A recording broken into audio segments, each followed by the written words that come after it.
I remember the days when we first started skateboarding, when you first ollied the curb, you're skating the red curb, whatever it is, I think people kind of forgot that, where it's all about being sponsored, it's all about getting on a team, doing this, getting free product, where I wanted the skateboarding that was representing Loser Machine to be back to when we all first started, which was, doesn't matter about being sponsored, doesn't matter how well you do in the contests. All this stuff is really important to skateboarding, but I think there's still a foundation there that kids kind of forgot. So for me, it was a little reminder that shit's supposed to be fun.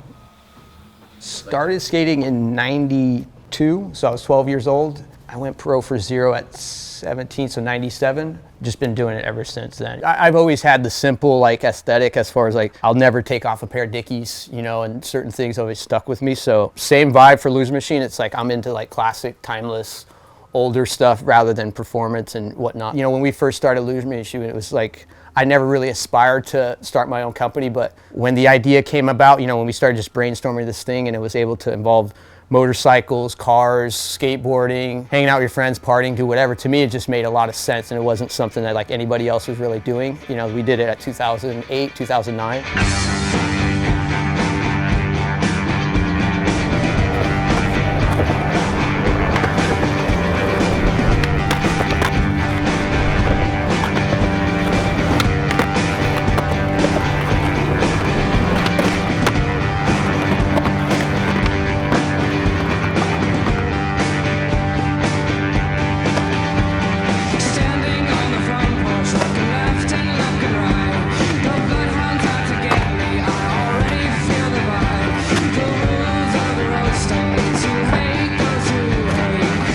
So what we do is we'll end up, whether it be a doodle or some kind of image that can kind of reference to, we'll send it out to an artist, whoever it is, kind of give them all the tweaks we want to it, what typography, everything to go inside, and then eventually they send you a sketch like so. And then once we approve of this, whether there's anything to change, we just send it off. A couple weeks later, we end up with this amazing piece of art. This is what he sends, and then we scan that in, turn it into a graphic. I think the biggest inspiration comes from our true lifestyles. It comes from who we are personally, the way we live, the things that we do. The engagement with the artist is ultimately the most important. It's setting them free, giving them the creative ability to translate what they're living in, the style that they are attracted to some of these graphics. So again, a lot of variables, a lot of different things you're seeing here, but as they come across, it's a nice collection. The end result is, a cohesive package of, typography, lockups, slogans, good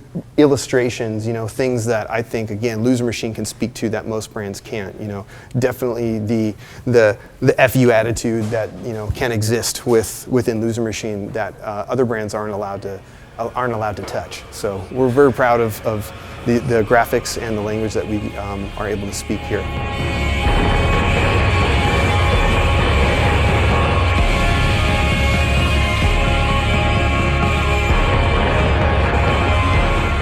They came into the picture about 4 years ago. They hit us up and they're like, hey, we really like what you guys are doing over there. It's different and it just has this cool thing.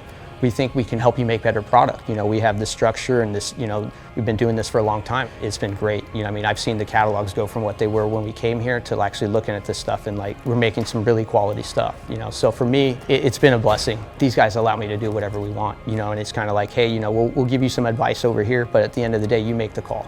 To be honest, man, I look back and when we first started this thing and to even start a company that's helping provide for other people and all that stuff trips me out. Even myself, it's just for me, it's just being able to build a company and seeing people actually move up in the world. That's pretty rewarding to me. And then obviously I'll never get tired of seeing people wear your stuff. I of course keep it mellow, but I'm oh shit, I want to know where you got it. Hey, what's your story, whatever, but that stuff will never go away.